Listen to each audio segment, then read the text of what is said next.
Se você investe buscando renda passiva, provavelmente já olhou para esse e para a sua unit negociada na bolsa. Até 11 hoje, a ideia é conversar com calma sobre os números do relatório gerencial, entender o que está acontecendo com a empresa e responder uma pergunta que sempre aparece: quanto seria necessário investir para receber R$ 1.000 por mês em dividendos? Primeiro, vale lembrar o que exatamente a Taesa faz. Ela atua no setor de transmissão de energia elétrica, que é considerado um dos segmentos mais previsíveis do setor elétrico. Diferente das empresas que geram energia, que dependem de chuva, ou das distribuidoras que dependem do consumo das pessoas, a transmissora recebe uma remuneração regulada chamada REP, Receita Anual Permitida. Funciona quase como um aluguel da infraestrutura elétrica. Se as linhas estiverem disponíveis e funcionando,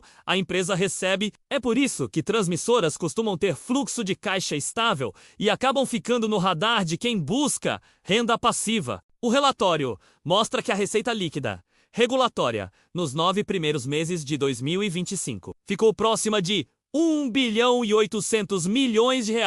com crescimento de aproximadamente 7%. Não é um crescimento explosivo, mas no setor de transmissão isso já é considerado saudável, porque a expansão depende de novos projetos ou reforços nas linhas existentes. Um detalhe interessante foi a redução de custos operacionais.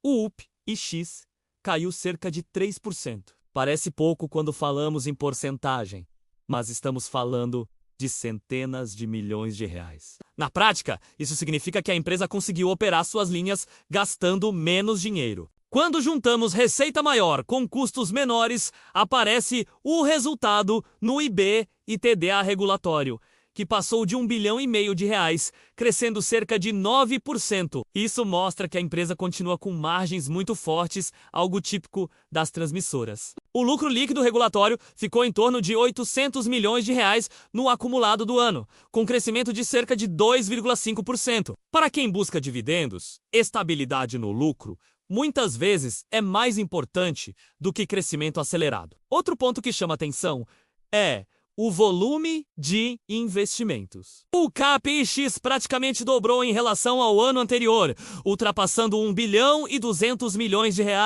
Isso indica que a empresa está investindo bastante em reforços e melhorias no sistema de transmissão. Um exemplo foi a energização de um reforço na subestação Itacaiunas, dentro da concessão AT3. Foi instalado um segundo banco de reatores que ajuda a melhorar a estabilidade do sistema elétrico. Para o investidor, o que importa é que isso gera mais receita. Esse reforço adiciona cerca de R$ 6.700.000 por ano de REP adicional. Pode parecer pequeno olhando isoladamente, mas esses reforços são recorrentes. Ao longo do tempo, vários projetos assim vão aumentando a receita da empresa sem necessidade de participar de novos leilões. Outro indicador positivo foi a parcela variável, que representa perdas de receita quando alguma linha fica indisponível. Esse número ficou muito baixo no período, algo em torno de apenas uma pequena fração da receita de transmissão. Isso significa que as linhas estão funcionando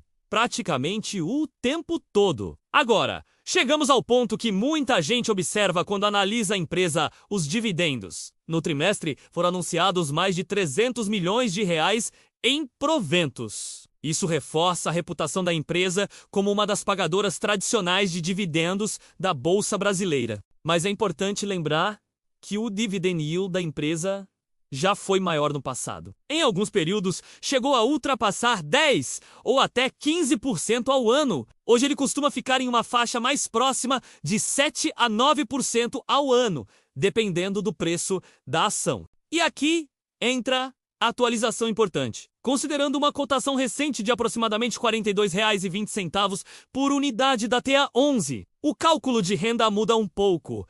Vamos pensar na meta de R$ 1.000 por mês em dividendos. R$ 1.000 por mês significa R$ 12.000 por ano em renda passiva. Se utilizarmos um dividend yield médio de aproximadamente 8% ao ano, precisamos estimar o valor de investimento necessário para gerar esses R$ 12.000 anuais. Dividindo 12.000 por 0,08, chegamos a um valor aproximado de R$ 150.000 investidos. Agora vamos transformar isso em quantidade de ações considerando a cotação atual de R$ 42,20. Com R$ 150 mil seria possível comprar aproximadamente 3.550 unidades da TA11 em um cenário de dividend yield próximo de 8% ao ano. Essa posição poderia gerar algo próximo de R$ 12 mil em dividendos anuais.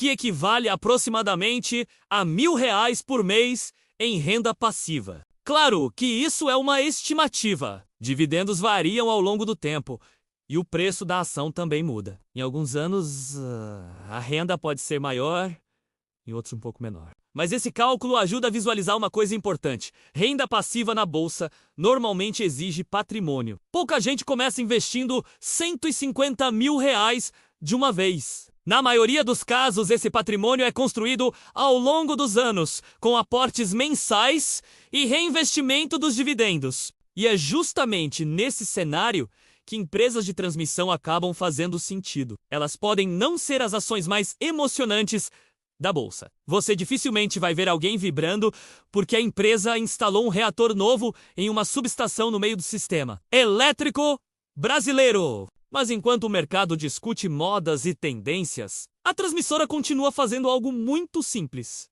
transportar energia e gerar caixa. No fim das contas, investir em transmissão é um pouco como plantar uma árvore de renda. Ela não cresce da noite para o dia, mas quando começa a produzir frutos, tende a continuar por bastante tempo. Então a pergunta final continua válida. Até a 11 ainda vale a pena para a renda passiva? Para muitos investidores, a resposta continua sendo sim, principalmente pela estabilidade do setor e pelo histórico consistente de distribuição de dividendos. Mas como qualquer investimento, ela faz mais sentido dentro de uma carteira diversificada, porque até a melhor linha de transmissão do país não deveria carregar toda a energia da sua estratégia de renda sozinho.